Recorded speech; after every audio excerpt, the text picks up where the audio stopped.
didn't want to hurt you. I'm just a jealous guy. Hello, welcome to another one chart lesson. Today we are doing a classic song by John Lennon, who is my favourite of the Beatles. Just a fantastic, beautiful song with a couple of interesting chords in there. You're going to have to play a bar chord somewhere along the line, but just the one. Everything else is easy open chord shapes, so it's worth trying. Even if you've never done bar chords before, I'll take you through it.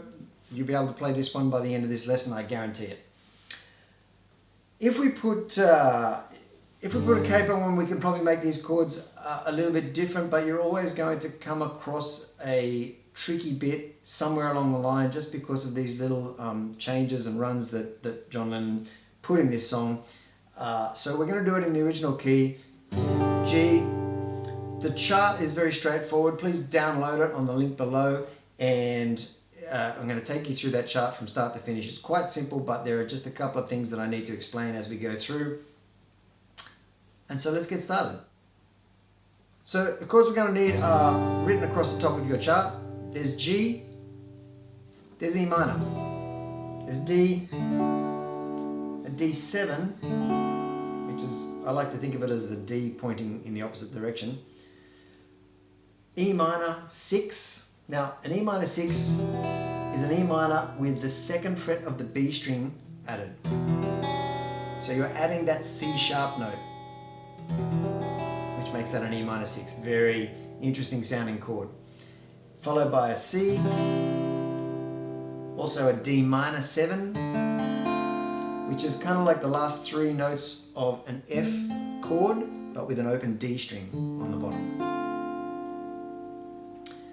Then we've got an F shaped chord, which you can play just in your regular F shape there, or you can do an F/C, which is what I like to do, which is putting that third finger over onto the C note, which is third fret A string, and putting your pinky where that finger was on the D string third fret. So now your root note is actually a C, so that's written F/C.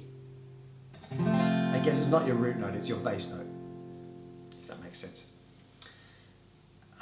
Then the one bar chord that we're going to have to tackle is a B flat. Now a B flat you can play in two ways. You can play, this is your B flat note, that's our root note. First fret A string, also known as an A sharp.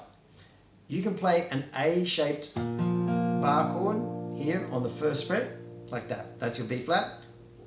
Or you can also play it on the 6th fret using your E string for the root note. So that's where your B flat is on the 6th E string. And because our root note's on the E string now, we're playing an E shaped chord to play that B flat. So there's a B flat major there and a B flat major there.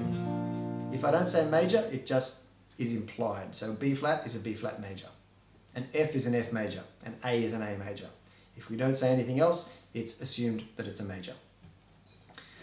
So your B flat, and the last little thing we do is we come down, we do a little run coming down from a G where it goes, I didn't mean to hurt you.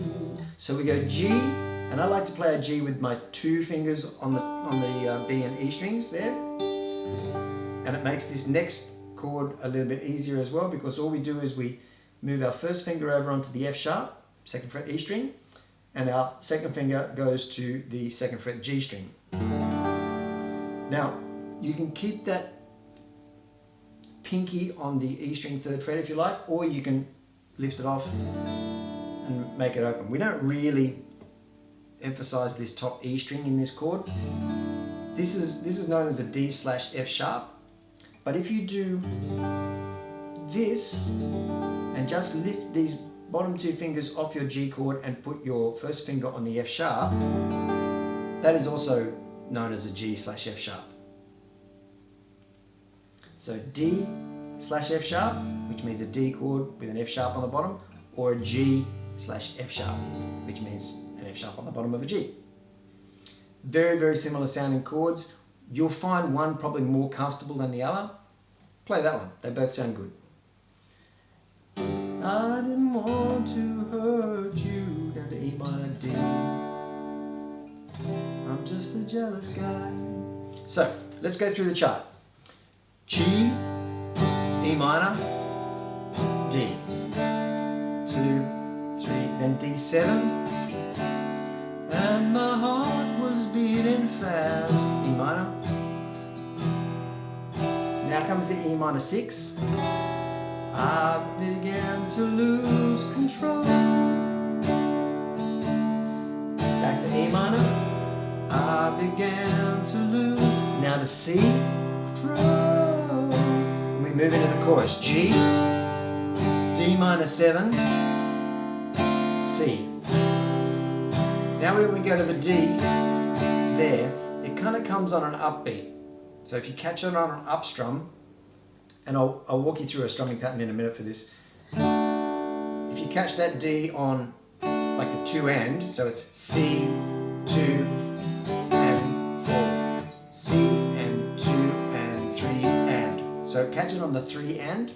If you catch that D on the 3 and beat, instead of the 3, it sounds like this. 1 and 2 and 3 and 4. It's actually 3E and 4. If you catch it on the 3E and 4, 1 and 2 and 3E and 4, right? Have a listen to it, you'll hear what it is, you'll hear what it sounds like when you get it right, but you'll need to catch it on an up strum. As we keep going through that, the next time around we go G down to F. I'm sorry that. Now here comes the B flat. I made you cry. Again, you can do your B flat there or your B flat there. Take your time with it, get it right. Start with just the bass note, if you like. Then add the 5th, or the note on the next string. Work your way into getting the whole chord down in time with the song. I didn't want to hurt you. G slash F sharp, E minor to D, C, I'm just a jealous guy, G. Now we're on G for 2 beats. There's an extra little bar at the end of this whole cycle, which we go over 4 times, where you hold that G for an extra 2 beats at the end of this. So it goes, I'm just a jealous guy, 2. Now 1, 2, back to the start. I was feeling insecure. So as we reach the end of that progression each time, we add that 2 bars of G. Because we're running through that whole cycle 4 times, you'll see I've got 1st, 2nd, and 3rd endings. We add 2 beats of G, and then we go back to the start of the verse.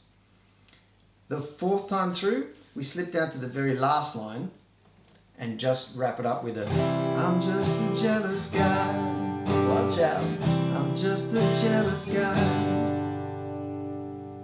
And end it that way. So that's what those little numbers mean down there. First 3 times we do that bar of 2-4 or 2 beats of G at the end of it, and then we head back to the start of the verse. The 4th time through we skip that 2 beats of G and go straight down to that bottom line. That's all there is to it. It's a fantastic song. It's one of my favorite songs. Just beautiful. And it's relatively easy to play. For strumming patterns, you can start with a very, very simple down strum on a beat. So you can go G, G, E minor, D, D, D, D, 7. You'll see that I'm adding a little beat with the movement of my hand in between those strums. I'm going 1 and 2 and 3 and 4 and 1 and 2. If you do that, you're counting out 1 and 2 and 3 and 4 and. That's a good place to start. If you can do that nice and comfortably, then you're already doing the upstrokes in the right spot. You just have to touch the strings. So you can add extra strums without changing the movement of your hand. The important thing is to get that hand going 1 and 2 and 3 and 4. You can go 1 and 2 and 3 and 4 and 1 and 2 and 3 and add a few downstrokes.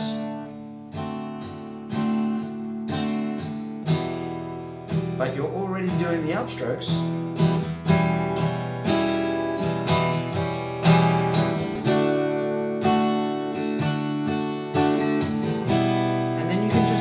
your strumming as you go. And 2 and 3 and 4 and 1 and 2 and 3 and 4 and 1 and 2 and a 3 and a 4 and a 1 and 2 and 3 and 4 and 1 and 2 and 3 and 4 and 1 and 2 and 3 and 4 and 1 and 2 and 3 and 4 and 1 and 2 and 4 1 2 3 4 1. I'm just a jealous guy. There you go. Try playing along with the original version of that song. It's great, and you get to listen to John Lennon singing along with you as you go. So it's a really good way of practice, and it's a nice slow song. It's about that tempo, so it's kind of easy to keep up with. You get to practice your B flats and your E minor 6s, and you get to play a fantastic song. Thanks for watching. I hope that was useful for you. Please like and subscribe and come back to learn more songs with us. It's the best way to get your chops up, is to learn more and more songs.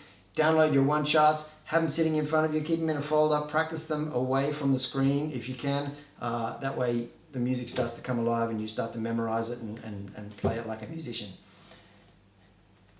See you here again soon.